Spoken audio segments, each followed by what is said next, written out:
Today on the Cameron Journal podcast, I am joined by Jesse Hirsch. He is a technology columnist and loves to do conversation about these things. He's a former hacker who I hear got arrested in the 1990s. There was a great movie about that. We'll come back to that. And and talks a lot about the future and all this type of thing. He messaged me literally yesterday to talk about politics, geopolitics, all this type of thing, which is always a hot topic on this podcast. So we're going to have to put this out pretty quick because this will be very timely. So we're going to have to press this out next week or something. But because everything was pre-recorded around here. But we're excited to have a great conversation. So welcome, Jesse, to the Cameron Journal podcast. It's a pleasure. Thank you, Cameron.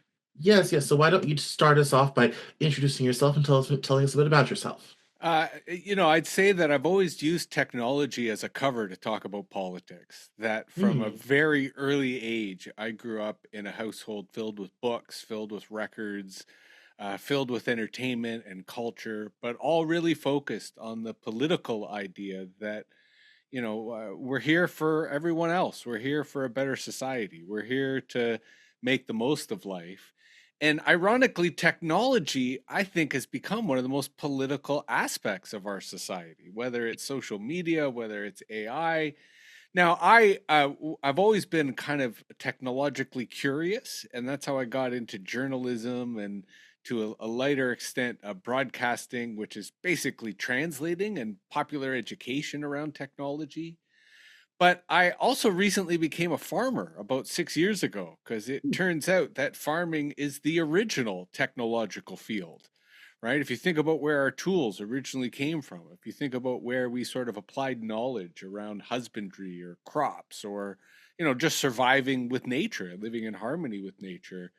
I kind of felt that in the age of AI, in the age of robotics, going back to the farm, but bringing one's technology with you seemed like a kind of smart hedge given the dystopia that I keep seeing on the horizon. And in that sense, I sort of start with the humility that as a farmer, I'm a newbie, right? I'm a novice. And the only reason I'm able to pull it off is YouTube. That if I ever run into a problem, if I ever have something I need to learn from, fixing equipment to carpentry to dealing with animals, I just find someone on the internet who's smarter than me. And guess what? That's a lot of people. And you have knowledge at your fingertips. You have learning as a quick access. So I'm kind of a crazy radical hiding behind the lens of technology, but quite excited to engage my world and in love with podcasts as a medium because it allows us to really get into the depth of subjects, knowledge, learning, life. Sorry I rambled on, but I hope No, I no, no. That's no. It gives us no. It gives us a clue as to what we're doing with all of this and all this type of thing. I want to start immediately on tech and AI, mostly because while I have a green thumb, I am not a farmer and have no desire to. I can make anything grow, but don't care to.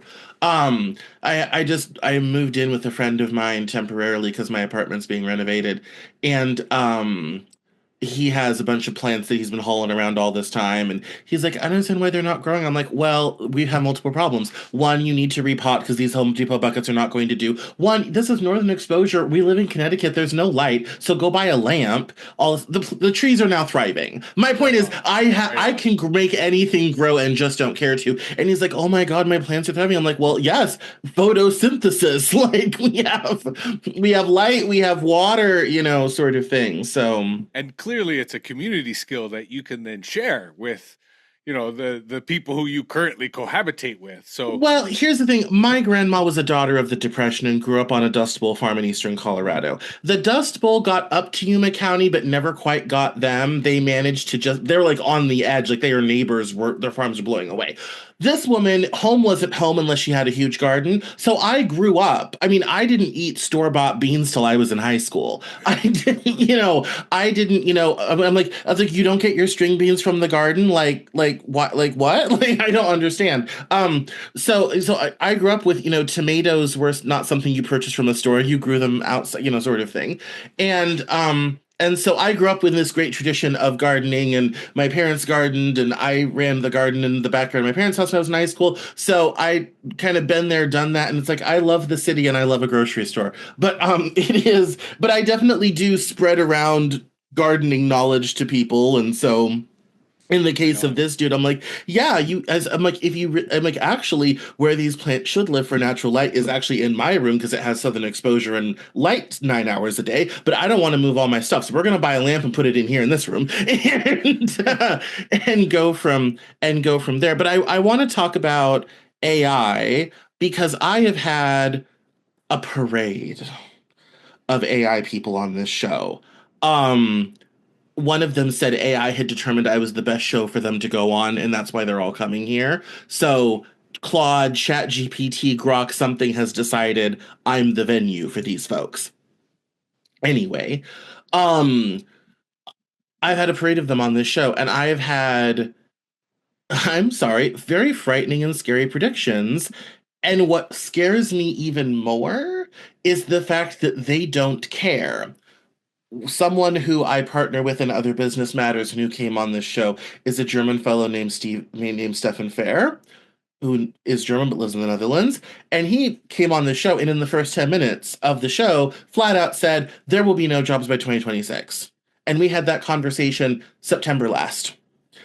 And at the time, I thought he was just being crazy. I mean, it's sort of, just sort of a crazy idea. And then you see what's coming out of OpenAI and all this type of thing. And it's like, oh, Stefan might not have been that far off, sort of thing.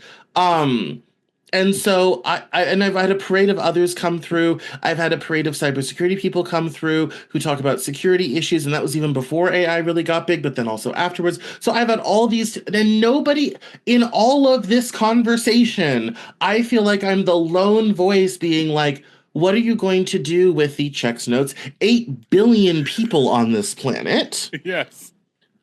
who are going to do what, especially in wealthy countries. It's like, okay, if you're in India and you work in shipbreaking, your job's probably safe, sort of thing. If you are, harvesting cocoa beans in Indonesia, you have time. But you have a solid, what, the top third of wealthy Western societies. AI may make them obsolete before the end of this decade. Like, what are you going? I mean, they can't all be plumbers and electricians, even if they have the talent for that, which many of them do not. But like, they can't all do. It's like, how is this going to work? And nobody seems to really be having that conversation or care. The most I get is a milquetoast like, well, we should probably start talking about like UBI or something. Oh, okay. Good luck getting Elon Musk and company to pay for that. Because they're the ones that are going to have to pay for it. And now Elon Musk has these walking robot things, which might come for everything else. It's like, what are we going to do? So now I have you here, and you seem to be grounded in something about this. So let's start there. AI is not just coming, it's here. It is changing lives, it is changing societies. I'm not convinced for the better. What the So, hell are we going to do? let me answer three ways. Yes, I agree, dystopia, and we can unpack that in a bit. But let me give you two scenarios. Scenario number one, which I'll unpack first, is Mm, they're wrong. AI is not going to take our jobs. But scenario number two is, well, if AI does take our jobs, there's a whole other scenario that you're right, they're not acknowledging, which is worth unpacking. But let me do the first. What if they're wrong? Like, what if AI is not actually going to cause a wave of unemployment?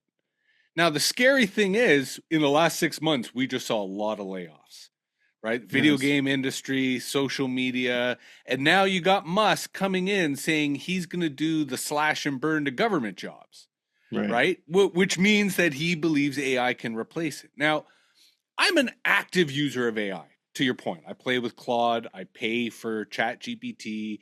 I'm No, constantly AI will make the clips of this show. Opus right, Clips will right. make So the clips I'm to this show. AI will produce an article about this show that will appear on the Cameron Journal. That's what Stephen Fair does with so Modern IQs. He's a great partner. No, I mean it's here. It's happened. right. Yes. My entire life, I've dreamed of making media, And now I'm using tools that allow me to do it in ways I never could have imagined. But here's the thing. The legal industry was once the earliest adopters of AI. Like they have had advanced machine learning models that, for example, take like 3 days of legal research, pack it into 5 minutes. And if you know the name of the judge presiding over your case, you can put their name into the machine learning model. It then reverse engineers what the judge's bias is, gives you cases that it knows the judge likes to help cite your argument. Now, has that resulted in less lawyers or less legal work? No, it's meant more litigation.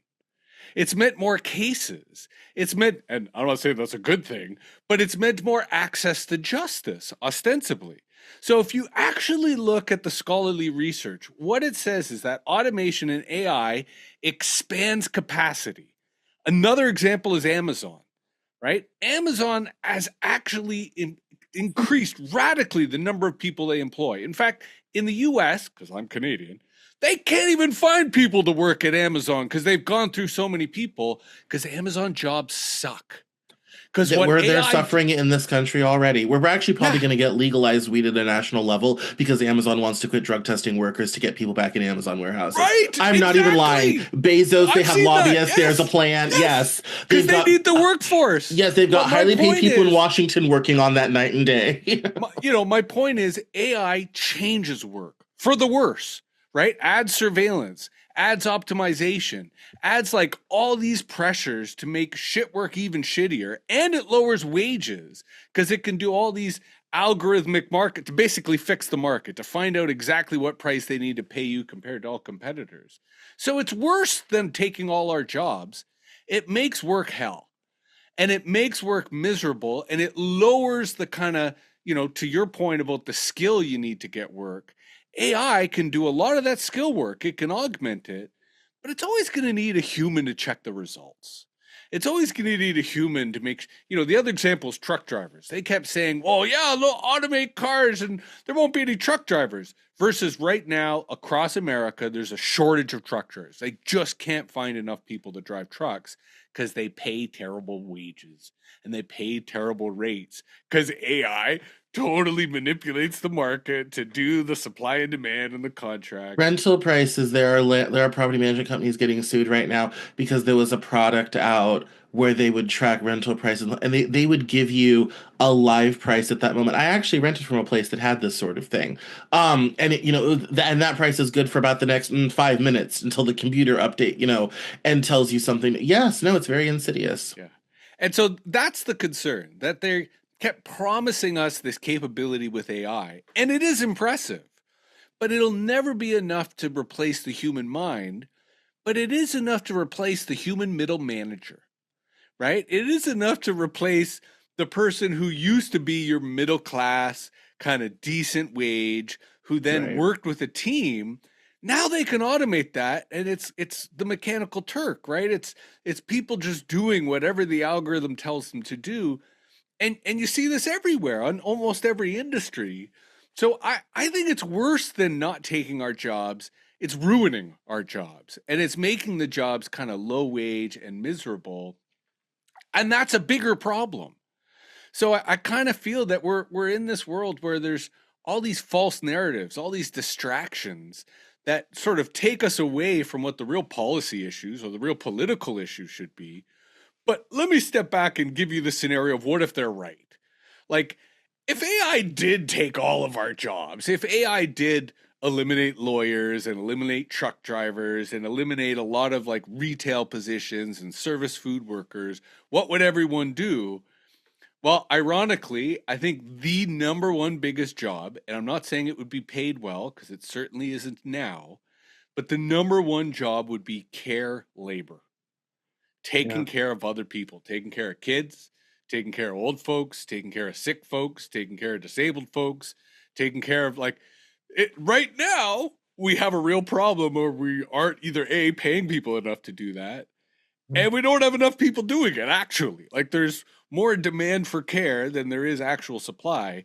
And that's an area where even they say that robots and AI and chatbots will be able to keep us feeling, healthy and happy. It's just not happening. And we as humans are always going to want humans or dogs, but some equivalent to give us that kind of companionship. So if it did take all of our jobs, then care labor would end up being the work, whether for pay or not, that a lot of humans, I think, would end up doing.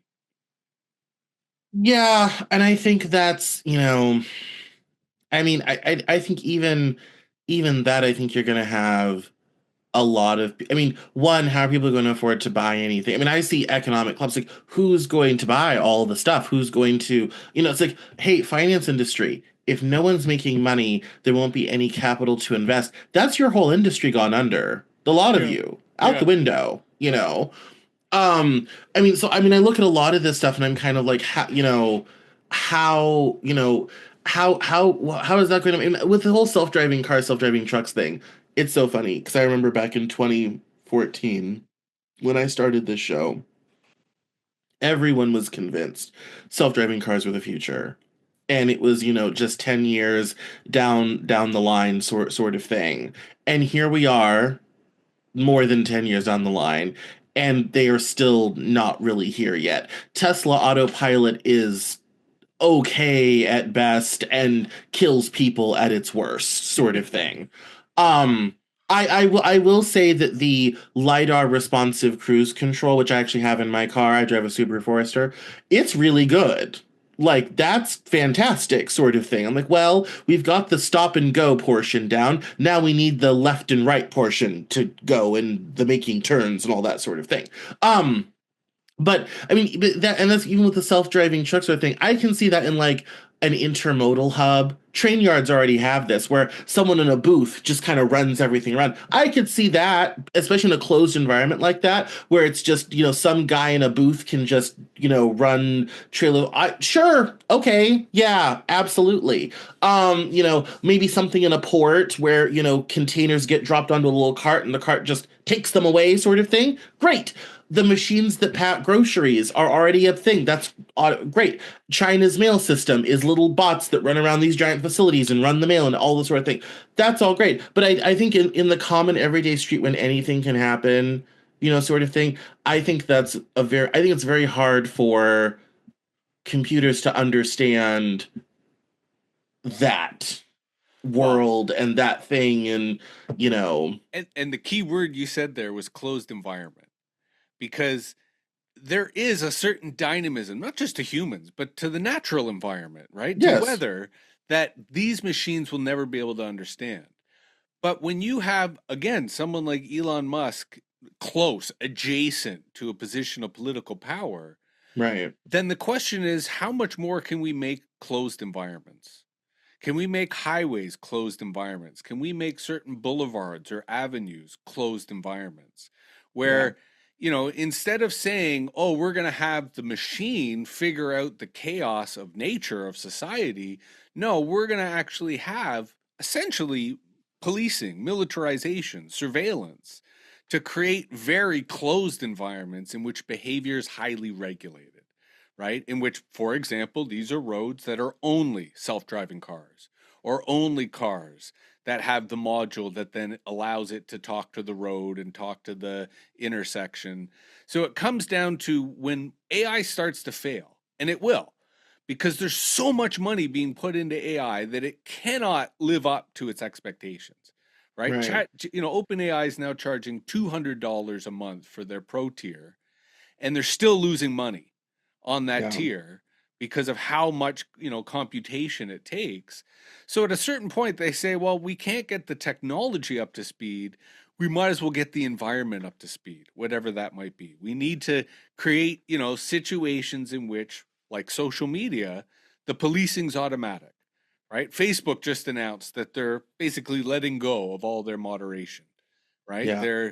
They called it free speech, but really what it is algorithmic moderation, where most One, things it's are it's wide also a huge open. cost center as well. I Yes, mean, yes, they can dump thousands of employees and save millions of dollars per yes, year, yes. you know, because it's And working so well even on make more Twitter. money from Yeah. the sensational stuff that'll spread on the platform as a result, Yeah. right? Because you're Yes. allowing rumors and innuendo and whatever sensational stuff that sells, that gets eyeballs.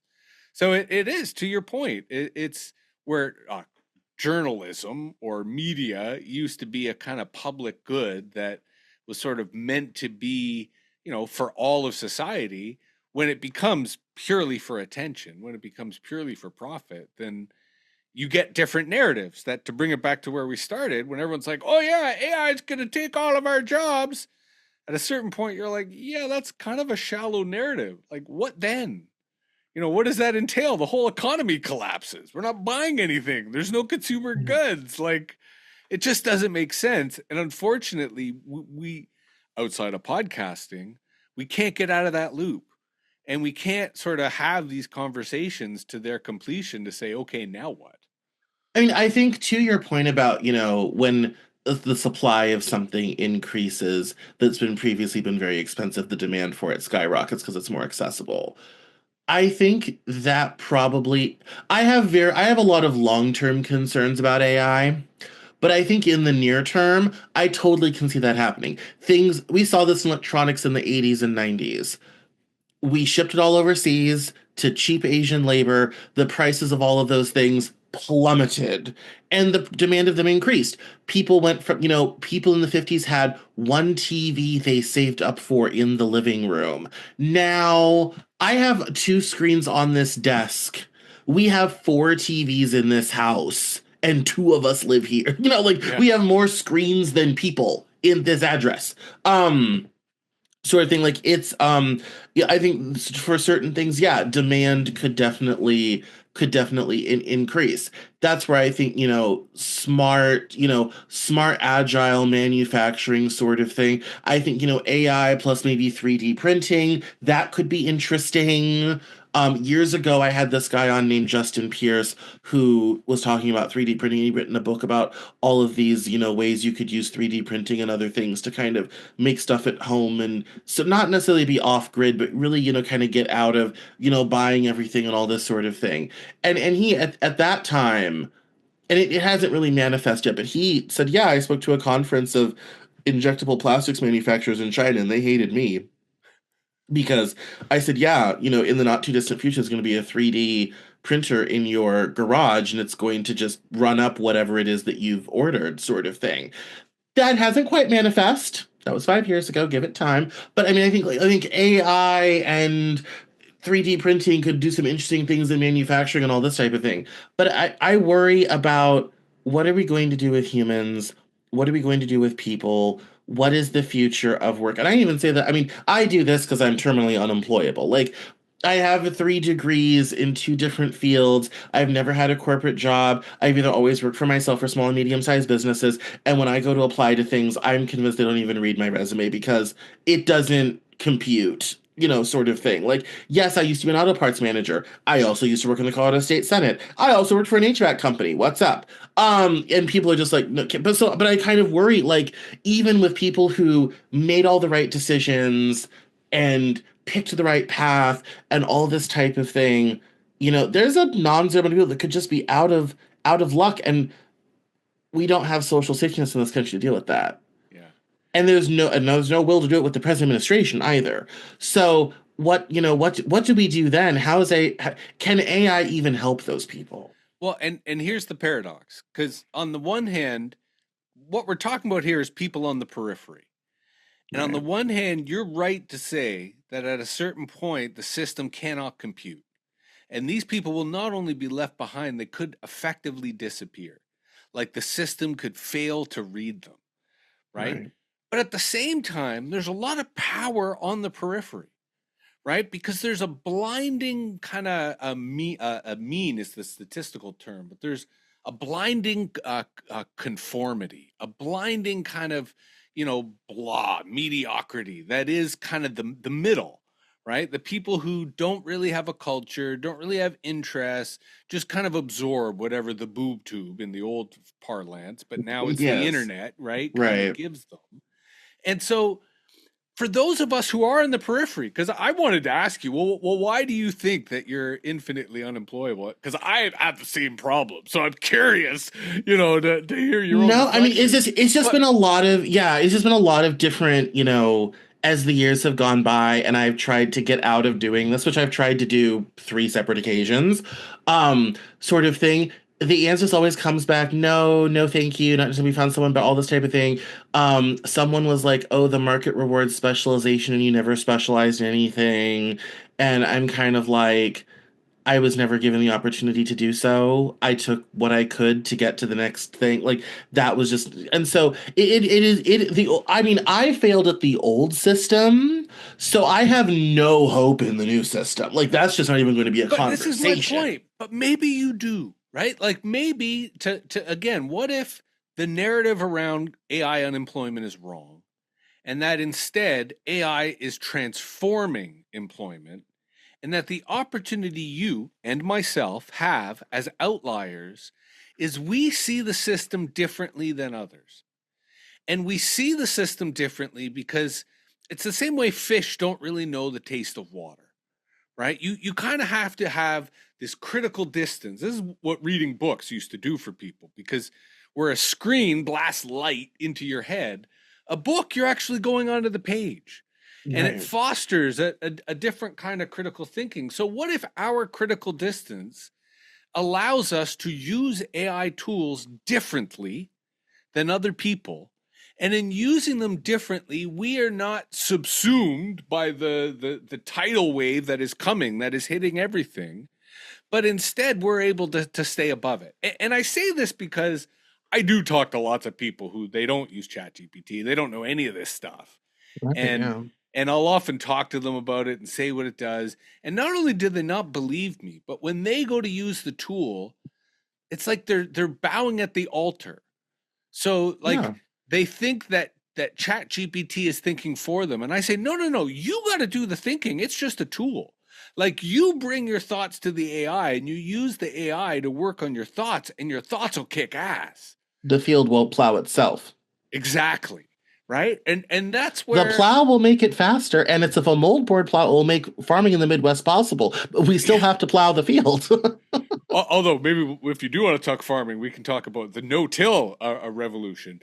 But Oh again, yes. to bring it back, what if media literacy in the abstract, but more specifically, critical media literacy, which is politics plus media, what if that is the fundamental skill for life in AI? Because to go back to my original argument, there will still be employment.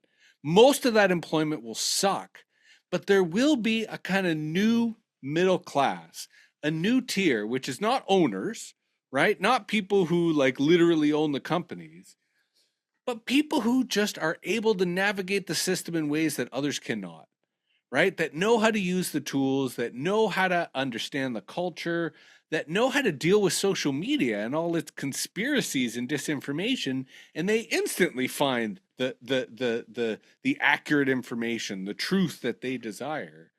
Because that used to be a journalist. Mhm. Journalists are dead, right? Like that as an industry is kind of over. But No, what no, I we're didn't. No, doing is still I alive. went through the worst of it. I mean, I was all, rip roaring ready to go to be a writer and write for magazines and all this type of thing. And by the time I got out of college, the industry was on its way out, and it will be all but gone by the end of this decade, really. Especially local journalism is Yeah. dying quickly. It's Yeah. sad, you know. Well, and as a Canadian, where our industry died already, you guys have the 2 year election cycle, and the political advertising slush funds are really what's keeping the carcass alive, right? Because if they Yes. didn't have that constant infusion of cash, the local media certainly would have been long gone. No, I mean it is. I mean there is a lot of it, especially the legacy TV networks. They definitely rely upon that. That's one of the reasons why Trump always gets so much free media coverage. Is Trump makes a lot of money, and here's the dumb thing. His name is so powerful in media in terms of getting attention and clicks. All I have to do to guarantee a video will get views is put his name in it. One happened today. I do a news hour every Monday. One of my clips made by AI came out today about Trump and the return to constitutional government sort of thing, and it has already done 300-400 views, and it came out at 2 o'clock this afternoon Yeah. on Wednesday, the 8th of January, sort of thing. That's all it takes. Yeah. Like, and you look at like the suggested tags list from TubeBuddy generated by AI, sort of thing. And there's probably 300 different ones, all involving his name. Yes, I mean, and that's why Les Moonves in 2016 said Trump is bad for the country, but it's great for CBS. Yeah. And Sort of thing. and all of corporate America weirdly has come to that same conclusion, right? Yes. That this guy's a madman. He threatens the global economy. He threatens the global order. And yet they think it's going to be good for them. And I have to disagree. Like, there's going No, to be a no. I lot mean, of collateral damage. yes, I mean, this has always been the Faustian bargain with Trump before he was out of career in politics. Trump's, as a media personality, he knew how to manipulate magazines, tabloids, newspapers, TV, all this type of thing to get attention. And then he monetized that attention with products, services, casinos, all this type of thing. Trump University, Trump Meat, Trump Ties, all this type of thing. That was, and I mean, in the 80s, he used to call magazines pretending not to be himself to talk shit about himself. And he was well known for doing it, sort of thing. There's a great scene from Designing Women in like 91 where Julia Sugarbaker calls Trump Tower and is like, we don't care. We don't care who you're dating, who you're with. We just don't care. So you can please quit, fire all the people employed to tell us about all of this. Like, even back then, it was already a problem. Like, it was already a problem. It's in pop culture. Like, in multiple ways, multiple avenues, all this type of thing. A lot of people focus on just like the last 8 years of the politics or the last 9, 10 years because he started birtherism with Obama and all that sort of thing. Yeah.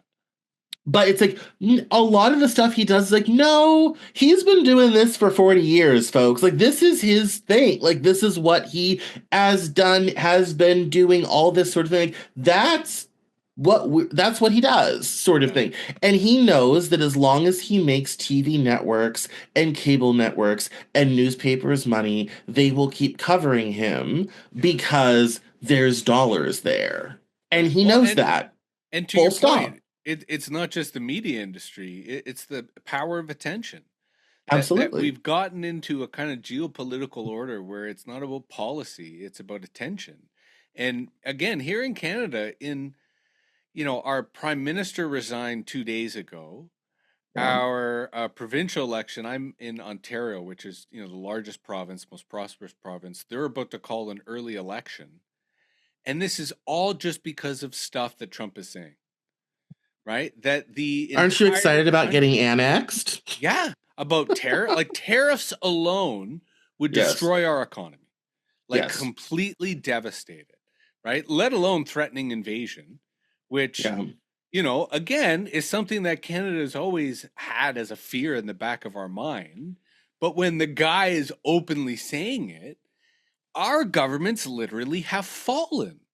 Like, all Yeah. he had to do was say stuff, and the attention that it created has caused our federal government and our largest provincial government to fall, to go to election, and it's probably going to be won by far right parties, right? Who are leveraging that same level of attention, of conspiracy, of like nonsense.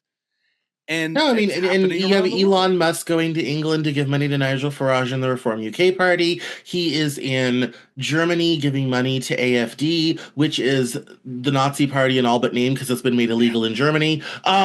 Sort of thing. They would call them the National Socialist Party Yeah. if the law allowed them. Yeah. Sort of thing.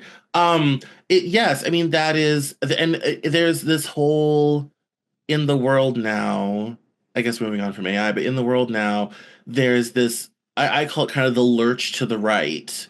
Um, and I don't think it's necessarily a popular feeling. I think there are people like Trump, like Musk, like Peter Thiel, and among others who are actively working and funding this stuff so that they can finally have their way. And I think a lot of it has to do with the fact that for all of their wealth and everything, there's a lot of the things they don't control. They don't really control government, although they're about to. They do not control culture, and they're trying real hard on that. Um, and most importantly, they don't, and they also don't control academia, and they're about to go after that too. And so and I should say Elon Musk spent $275 million to buy America. Apparently, that's all we're worth is about $275 million. Well, for a Forget the lease. It's a yes. lease, right? He could lose it, That is yes, we're lease with possible option to buy down the road. Yeah. I just hope he comes in for his maintenance regularly. We need our oil changed. But It's been a while though. That's the thing. The actual maintenance, if he were to do it, would be a higher bill unto itself. And that's yes, where, to my earlier point, that's why we're not really leaving AI behind.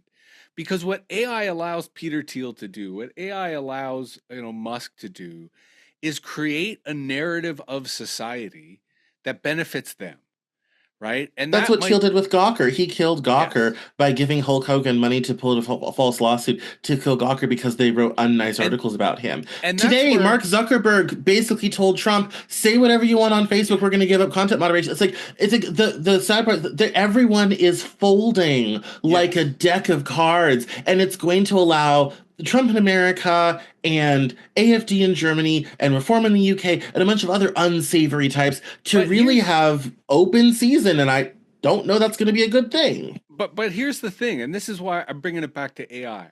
I think where Hollywood consistently got AI wrong, they got it right in the first attempt, which was The Wizard of Oz, right? And if you remember The Wizard of Oz and you think of it in the era of AI, it's like the machine that sounds like a god, acts like a god, but really it's Zuckerberg behind the curtain, or Musk behind the curtain pulling the strings. Or in the case of the And new Wicked movie, Jeff Goldblum. yes, exactly.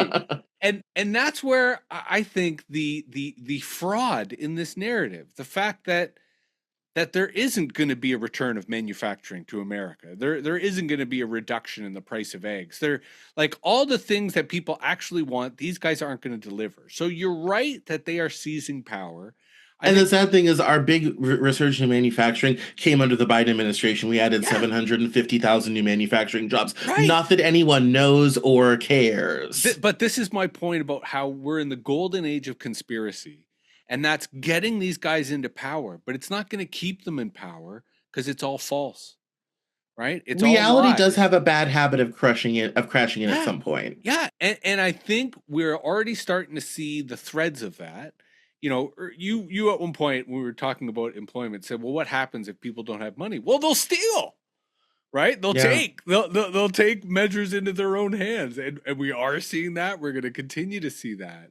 So I No, I think, mean, mobs going into Amazon warehouses would be a thing, right. Well, yes. they're doing it now on railways, right? Yes, There are I saw areas that. where they know that the box cards are filled with Amazon packages, so everyone just shows up, right? And it Right. becomes a bit of a flea market. I think these are signs that as the dystopia keeps racing towards us, the what comes after the dystopia has equal speed, that as Mhm. fast as these guys are rising to power, at the same speed that they're going to fall from power, because they're incompetent. Like, you are correct that Donald Trump is brilliant at attention, right? Extremely talented at attention. But there's a whole generation of young people who are too, right? And Donald Trump is the first influencer president, right? He's the first person whose only claim to fame is their ability to get attention. And there's an entire industry of that now, right? Yeah. Of people who learn how to, reverse engineer the algorithm, how to feed it the content they want. A good old Jimmy Donaldson, who I kind of despise, he is who he is because he figured out the algorithm. He's not really contributing much to our culture, but there are others who are. And as those people continue to apply their craft, that's the resistance. That's the next wave. That's the revolution that will overthrow the tyranny that's coming into power. It's just a matter of people like you and I creating that narrative, creating that story, so that people see themselves within their own hero quest. They see themselves within this larger battle for humanity versus some guy who's like, fuck the planet, let's just go to Mars, right? No, I mean, yes, I mean, yes, I think that is true. And I think one of the narratives that I saw and I thought it was going to go in a different direction, but didn't. Is I think for us, 2024 was the election in which influencers and people like me had a much larger, louder voice than legacy media Yes. on both sides of the aisle. Yeah. That it was bipartisan. People were tuning into people like me, others on the left, people were tuning into Joe Rogan, like all on the right, all this sort of thing.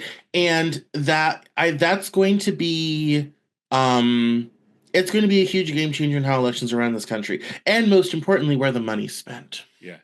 But let And me I ask think you a that's question then that's definitely a quite a change. on that point, because you sort of alluded to this earlier. Do you think the Democrats are going to figure that out? And I say this because I felt at least the MAGA, the Trump MAGA Republican Party, because obviously there are Republicans alienated from the MAGA people. But Right. the MAGA people kind of figured out that their narrative has to align with the internet's narrative. That they can't do what the Democrats were doing, which yes, they courted podcasters, yes, they courted influencers, but they still stuck with a mainstream narrative. They still stuck with like a narrative that I think didn't reflect the internet. And the best example of that is Palestine. Because Right. they really like, I'm not saying that the Biden administration had to side with Free Palestine, but like they were tone deaf on that issue. Whereas the internet could have given them clear signals as to how that was playing out. Do you think the Democrats are going to get it? Are they going to figure out the kind of new rhythm of the political streets? No, I mean there was part of the reason why. I mean, the Free Palestine thing was much bigger on the internet than it was in actual life. And I think one of the reasons why they took the stance they did is because all the polling shows that anybody over 25 is on the side of Israel. And I think the Kamala Harris campaign said, well, we can never get 18 to 25-year-olds to vote anyway. So let's go for the bulk of it who are on the side of Israel. And I think the Free Palestine people shot themselves in the foot because they were like, I'm not going to vote for genocide, all this type of thing. And I'm kind of like, and you think Trump's going to do a better job? Tell that to me with a straight face. Like, Yeah. no, like, Yeah. no, it's like the fact that you got Kamala Harris to at least say, yes, we should have a ceasefire and we should have one now. And the moment elected, I'm going to push for that because I'm already vice president, so that'll be easy to do, sort of thing. That was a major Yeah. concession I agree. over Joe Biden basically telling Netanyahu, what do you want and from what military base should we send it to you from? Sort of, I mean, that was quite a departure. And I think they shot themselves in the foot on that. But to your point, the internet, social media is very, very good at blasting narratives far bigger than they really are and making something seem a lot more important than it really is if you look at actual numbers, sort of thing. So Although that's no, I don't I but let don't me think let that. me push back there because that's a bit of a feedback loop. Numbers are low, but they can change. And what the Yes. internet, like you're absolutely spot on when you say that the internet can amplify narratives, they can skew narratives beyond their actual influence. But you craft that into a kind of feedback loop and you get Haley Welch, for example, right? Like you get, if Haley Welch had come out on day one of the Hawk Tuah craze and said, "Yeah, that's me," it would have been nothing, and everyone would have been like, "Oh wow," and they would have moved on. But Right. because there was like a week of suspense of who was this person, she got 6 months out of it, right? And that's where I think even the most crazy, even the most obscure, even the most false piece of information, if it gets the right feedback loops, if it gets the right kind of constant amplification, it can become real. It can become popular. It can become believable. And Pizzagate, and that's where the yeah. Republicans really outpace the Democrats, especially the MAGA crowd. They will amp something up so loud that that's all their crowd's paying attention to, and it mobilizes them, right? It Well, I mean, energizes. I think part of the reason for that is the right wing in this country has been big purveyors of alternative media for a long time. So talk radio, which I grew up on because I grew up evangelical Republican. Um, Talk radio in the 80s, we went, well, everything moved to FM, AM. What do we do with it? They were selling AM bands for nothing in the mid 80s because nobody wanted them. And so these new stations bought them for nothing, popped up and started airing Rush Limbaugh, Michael Medved, Michael Savage, Hugh Hewitt started out on the radio, Hannity started on the radio, all this sort of thing.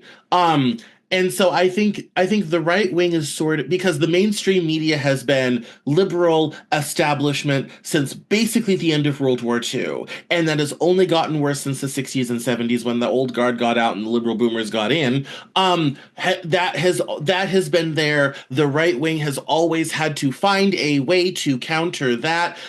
They're used to doing alternative media. They're used to looking for, some place with our perspective sort of thing.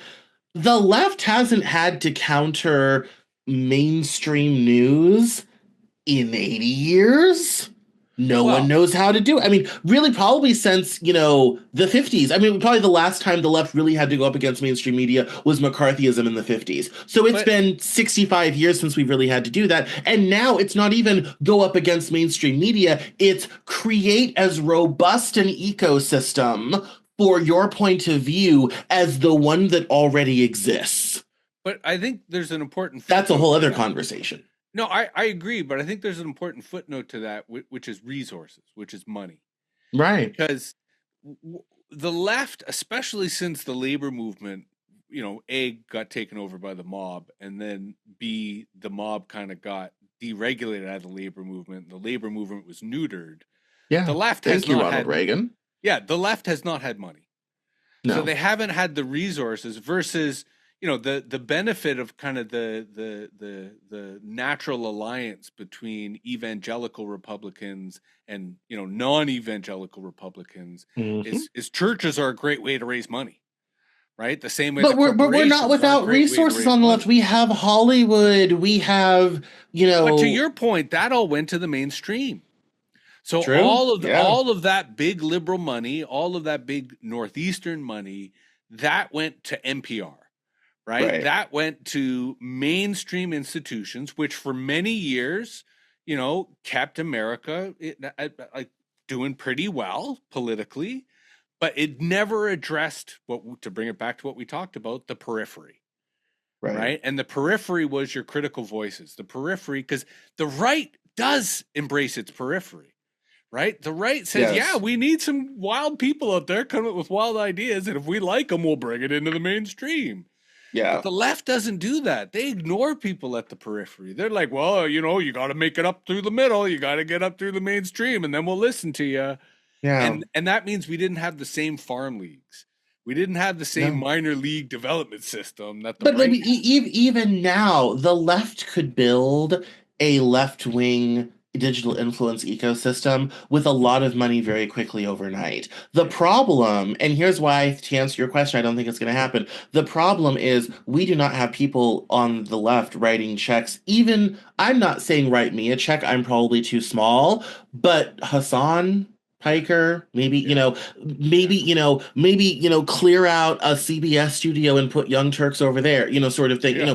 I mean, do something. I mean, go find I mean, I'm in the top 100 news politics podcasts on Podbean. 100 grand could do a lot around here, sort of thing. I mean, Yeah. literally, it's something where, for tens of millions And of that's dollars. peanuts. Yes, I And mean, 100 grand is that's a peanuts. rounding error for like Yes. Bill Gates. That's an accounting error. Who cares? Yeah. Sort of thing. I mean, but that's where for tens of millions of dollars, you could create a robust left-wing influencer ecosystem, probably for 50 to $100 million in about 18 months. Yeah. Yeah. However, for all the bitching and complaining about the election and all this type of thing, I've not heard any major left-wing wealthy people coming out and saying, I'm setting up a fund, apply here. I've not heard any of the big shows saying, oh, we're in talks with X person, sort of thing. That's not happening. And And I look at it and says, if you want that, then give us $50 million and we can make that for you. And when, in 2 years and 4 years, we can have all of that stuff, and you can start to go up against a Lex Friedman and a Joe Rogan and all of these people. But the reality is, it takes money. Alex Jones made his money selling supplements and all sorts of shady stuff, but the people are used to that. They're used to Yes. the I can't trust my doctor, so I'm going to buy this crazy thing. I can't trust this, so I'm going to do all this thing. That in the right, that's normal. Yeah. It's Yeah. not on the left, Well, and which and means it has to be funded another way because the audience isn't going to fund it that way. I think you also made a great point in terms of how we've charted the evolution of media history. In that, I think the big funders on the left, the big institutions on the left who have resources, I think they still see social media as the enemy. Like, I still think they have this idea that they Oh, are the yes. mainstream, the newspapers, the television, the radio, and they are under siege by big tech on the one side, Yes. MAGA on the other, and social media is just this cesspool that they've never really taken seriously and they've never really given much credit to. And I think that's why we're, to your point, there isn't the either political will or the political literacy to realize that this is an opportunity. And Which it's is not a so dumb because the Obama campaign brilliantly used social media in 2008 and 2012, so much so Mitt Romney complained he should have tweeted more. I mean, so it's like at one time, we knew how to use social media to get the job done. And the McCain campaign in '08 I don't think they had a Twitter account. They had yeah, no clue what social media was at all this sort of thing. And the Republicans, I think the Republicans had to help is they didn't know how to use social media for the longest time. And they had 8 years of Obama to figure it out. but So look, in all the people, 2016, they were ready to go this time. yes, And Trump happened to be the person who rose to the top. But whoever rose to the top was going to have finally a party who was ready to embrace social media. And I agree with you. I think a lot of the big people on the left feel like they've got MAGA coming at them from this way, social media, big tech coming at them from this way, and they don't like us, people like me, and they, especially at the DNC, they work very hard to keep us as far away from the proceedings as possible, sort of thing. They want nice people who work at a TV network who went to Columbia to come along and do that whole sort of thing. They are not ready to do what we're doing right now, sort of thing. And even for me, and I'm relatively small, you can't send out one low-level surrogate to come on my show the whole election.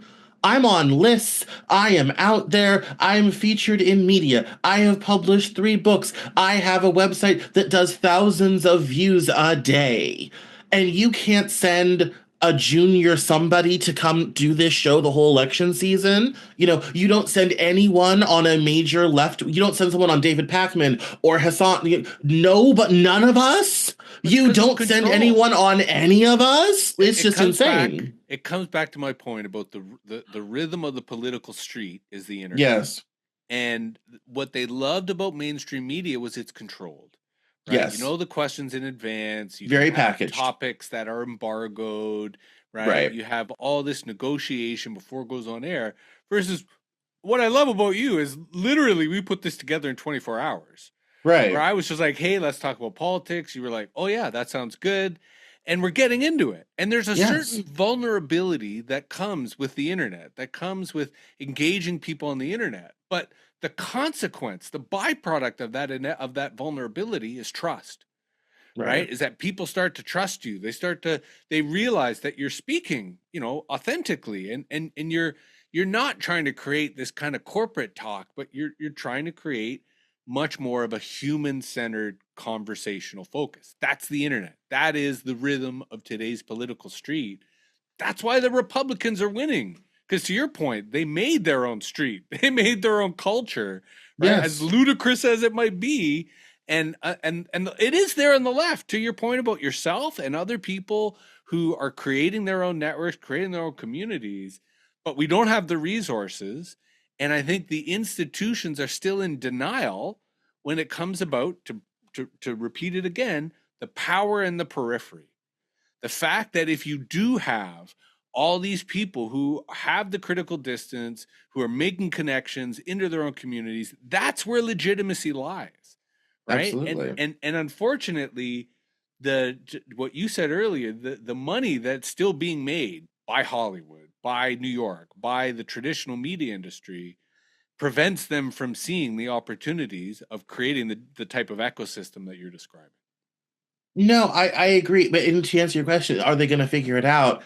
I don't have high hopes because now would be the time to really start having those conversations. And I haven't even heard a whisper of a rumor that anyone at a party level is even having a conversation with any one of us who are out here consistently creating, making content, all this type of thing. I mean, across all platforms, I have several thousand followers I'm worth talking to. There's people much bigger than me that are worth talking to. I have not heard a whisper of a rumor. And this would be the time to really reset and say, okay, you want to have, a robust left-wing internet ecosystem. Yeah, it's going to cost this much and it's going to take this long. The one article I saw was this, young kid who I guess was 20 years old. He looks 12. And they're trying to say, oh, he's going to be the next, Joe Rogan of the left talking to guys. It's kind of like, I'm sorry, this person was born in like 2005. I'm sorry, nobody over 30, who's the bulk of your voters, by the way, people who actually vote in this country, is going to pay attention to them. If you want to reach actual voters, you need to go on those of us who have shows established in this space with people who will listen to us. Yeah. Yeah. And the fastest way to do that would be to allow those shows to grow and expand in big ways, especially those of us in tier 2 who have room to grow. It's hard to do much with the Young Turks, they're already big. It's hard to do something with Hassan, he's already huge. There's a whole other class of us right below them that with, again, tens of millions of dollars, there's a whole delta of audience there, especially someone like me. I used to be a Republican. I worked in Republican politics. I was a Republican state Senate staffer. I was a young Republicans delegate in 2009. I still know congressmen personally. I remember when John Thune was elected. I think I gave money to his campaign. Sort of thing. Like someone like that who is as comfortable speaking to Republicans as I am speaking to very progressive people, and both come on this show all the time. I did a recording earlier today with a guy talking about school shootings in Pinellas County, Florida, sort of thing. Like, yeah, yeah, give me $250,000 and yeah, absolutely. You're going to turn me into the next Joe Rogan before you turn into some 20-year-old who can't grow a beard yet. Like, So be serious. you said something I think really significant there, which is there's no one within the Democratic Party talking about this. There's no No. one within the larger kind of Democratic ecosystem talking about this. That's why it's good that we're talking about this. No, they're More all people wondering why should be, MSNBC's ratings are falling. It's but just ugh. but we've lapsed into the kind of hero narrative of they're trying to find people who's going to be the next Joe Rogan, and that's Yes. not going to happen. When No. what you're describing, which I think is really powerful, is the ecosystem approach. And I think to make that happen, people need to start talking about it. People, just as we're doing now, need to start saying, hey, imagine what would be possible if we had this ecosystem of voices, this ecosystem of creators, this ecosystem. I think you use the language of like tier 2 shows, right?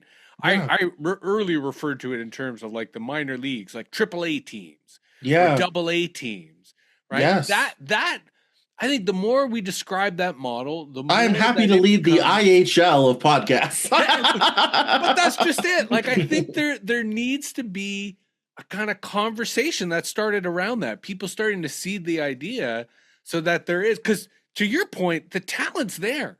Yes. Right? The minor leagues are there. What you need is the league structure, right? Yeah. What you need is the league funding mechanism, the same way that sports leagues work, right? It's the league that gets the TV rights. It's the Yeah. league that negotiates those deals and then creates an environment, an ecosystem in which the teams, the players, are able to do what they do, right? And get out there. I don't think we should dismiss this idea, even though you and I may be on the periphery having it. I think it's an idea that we want to seed and spread. The more we have these conversations and the more as publishers we put that out there. Because I think to my earlier point about attention and the self-fulfilling prophecy of the feedback loop, that's how these things actually come into existence, is Yeah. because people start seeing the need. They start making the demand. No, I think that is definitely there, and I think one of the interesting things that I've noticed, particularly on TikTok, is people who one, a lot of the American left has checked out of media and politics. That's why MSNBC has no ratings right now, sort of thing. But there's also a lot of people who are just following individual personalities on certain select social media platforms. I, of course, am always trying to be one of those people, and there are many people who do, but I'm always trying to grow. And there are some, there's definitely some new voices who are popping up. There's a new guy named Andrew Parnas. I haven't really gotten into him yet. Sort of new voices popping out, all this type of thing. And there's definitely sort of headroom to grow there. But you also, the DNC has to get serious enough that they send out presidential candidates, Senate candidates, congressional critters. I mean, all the way down the ballot, sort of thing, of covering this stuff and sending people out on these. I mean, when Jasmine Crockett says something clever on the House floor, yeah, it's great that she does The View, but let's check ABC's ratings numbers. They're not that good. Yeah. Where she really needs to be is on my friend Sean Marshall's Politics as Usual podcast. And then let's have that conversation there. Why? Because we have regular, ordinary, oftentimes quite moderate African American listeners. That's where that message needs to go, It's you not just know? the listeners though, it's the host too. Right? It's the fact that when, there's a certain conformity to mainstream media, right? Like you were Yeah. earlier alluding to the early days, like the Walter Cronkites. And even newscasters today still model their voice off the kind of Cronkite template. Versus when Yes. you get into podcasting, when you get into TikTok, when you get into social media, there's not only different voices, there's different perspectives, there's different questions.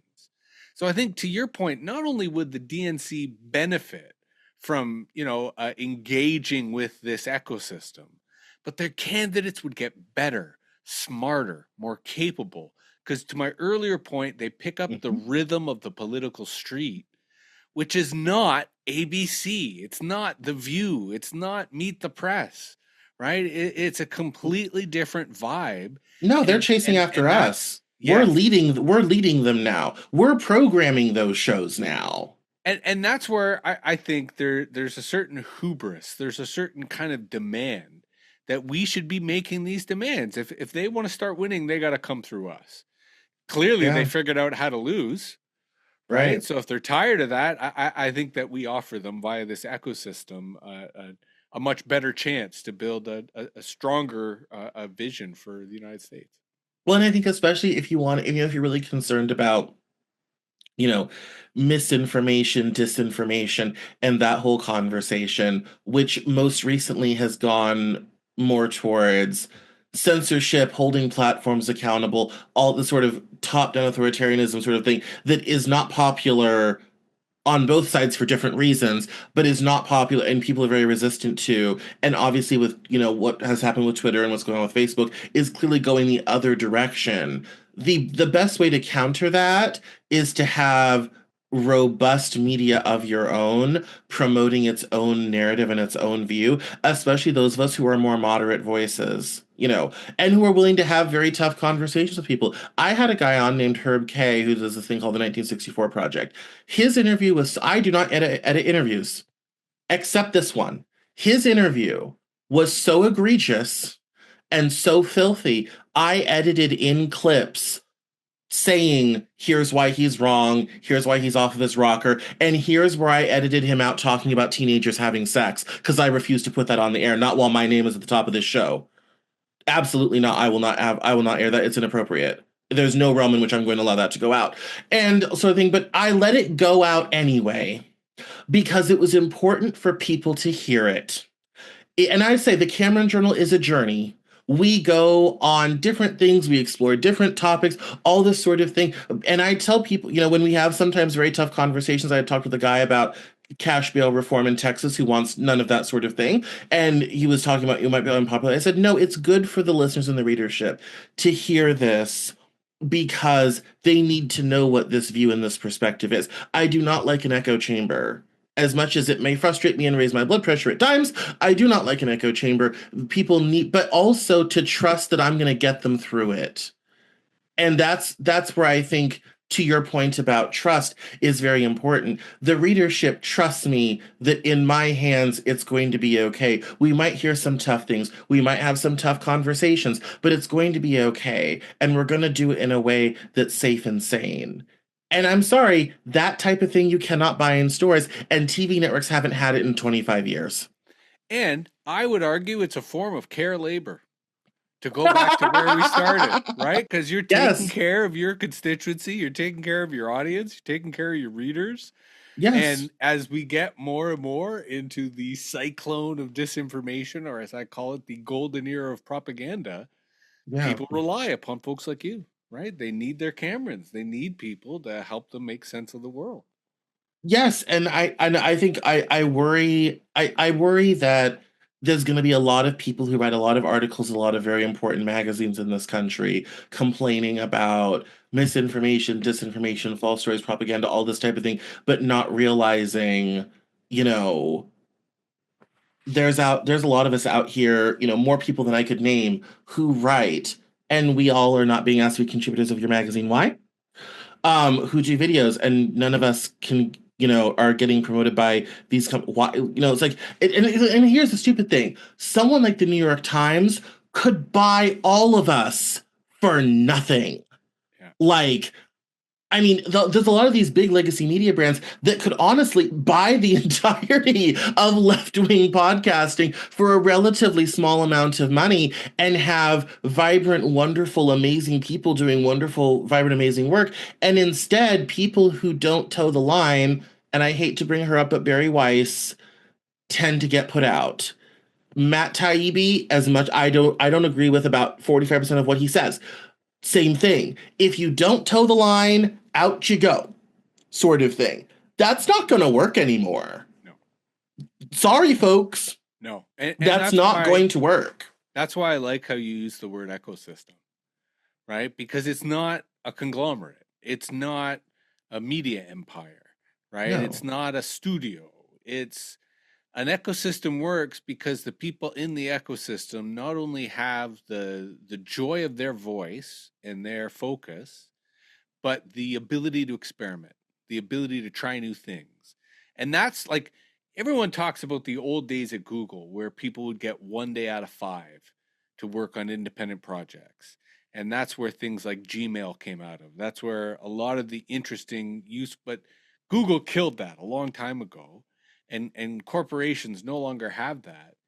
But that's where the people like you come from. That's where the really popular creators come from because they got to experiment, because they got to play around. They got to do stuff that no business, no corporation would let them. And when these people do build successful businesses, it's because they messed around. It's because they experimented. So it is a Yeah. paradox. And that's where, while yes, the New York Times could buy all of these different podcasts and all these different kind of independent media outlets, I don't think that would be successful, right? They'd all be kind of tainted or discredited. Versus instead, I think the larger question is what is, and this isn't for us to answer, this is maybe for us to close, but what is the funding mechanism that allows this ecosystem to take place? Is it just one Yeah. Bill Gates who's like, okay, I heard Cameron and Jesse talking and I thought, wow, that's a great idea. I'll, find out what's in my pillow and that'll, I'm sure, fund all of it, right? Right. Or is it like the Keith Olbermans and Larry Davids and, the people who aren't Bill Gates, but they sure got a lot of money lying around. And they're the ones complaining about how there isn't the left wing, whatever. And to your Yeah. point, the solution's kind of there. So that's why I think, Yeah. it's a story you should tell. It's a narrative that, should start spreading amongst the various voices in this ecosystem who would benefit from an infusion of $1 million. No, I mean, I think that, I mean, and maybe this is where it starts, is conversations like these. This is kind of where it starts and where it begins of being like, yeah, we have to build that and fund these. And I mean, there are some great, the New Yorker magazine has kind of done this with Pivot. Kara Swisher is trying to buy the Washington Post from Bezos right now.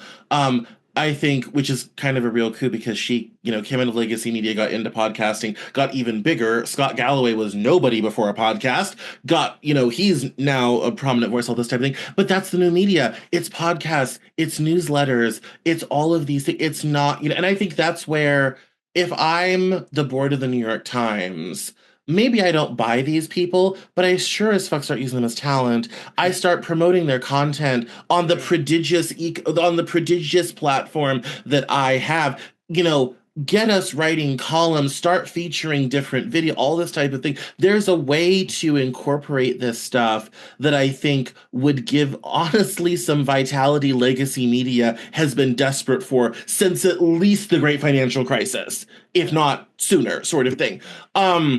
And there's great podcast networks, to invest in that can, grow shows and all this sort of thing. It's the bones are there. It definitely does need a lot of funding. And I guess if there was one takeaway I would say to this show is, if you have money lying around, for one, give me a call. Contact info in bio.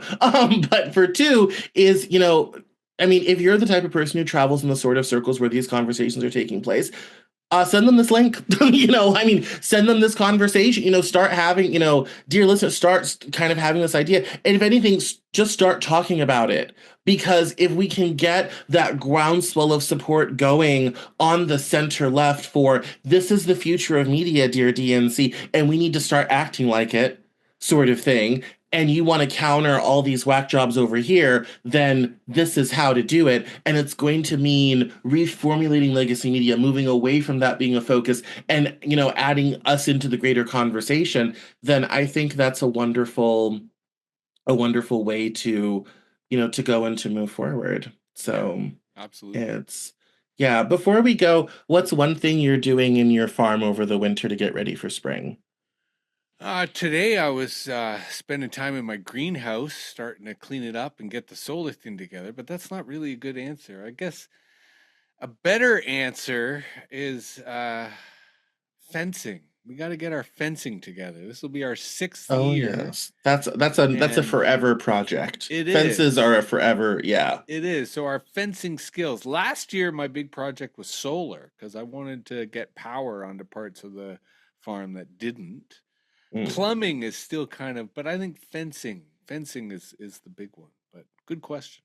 No, no, I love a good greenhouse. If I ever got into gardening again, I would definitely love to have a small greenhouse. I miss when like country houses had their own kitchen greenhouses to have herbs and fresh vegetables through the winter and all this type of thing. Yeah. In my mind it's 1890. And that's how I, But think of things and whatnot. But yeah, it's no, that's good. That's and good. when AI takes all of our jobs and it's tough to find money, then you could garden and grow food and you'll support your entire community. No, that's true. I'm hoping those little farm bots become a real thing.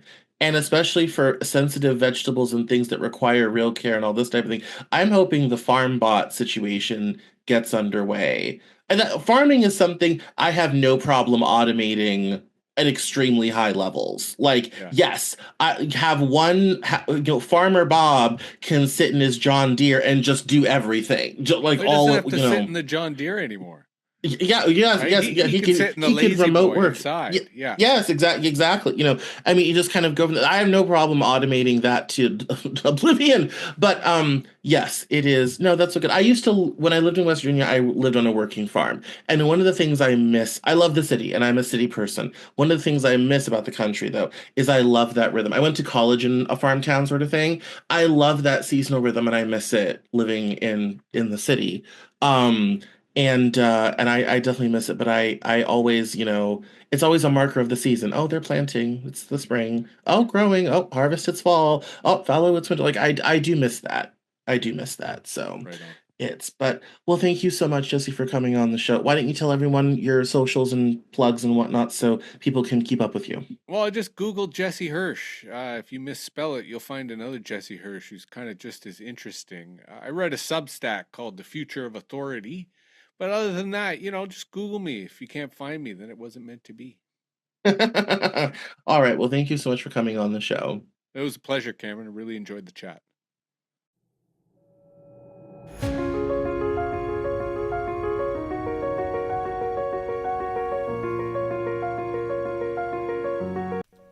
That's all for this episode of the Cameron Journal podcast. Thank you so much for listening. Visit us online at CameronJournal.com. We're on Facebook, Twitter, and Instagram, and I love to talk to my followers and listeners, so please feel free to get us on social media at Cameron Cowan on Twitter, and we'll see you next time on the Cameron Journal podcast.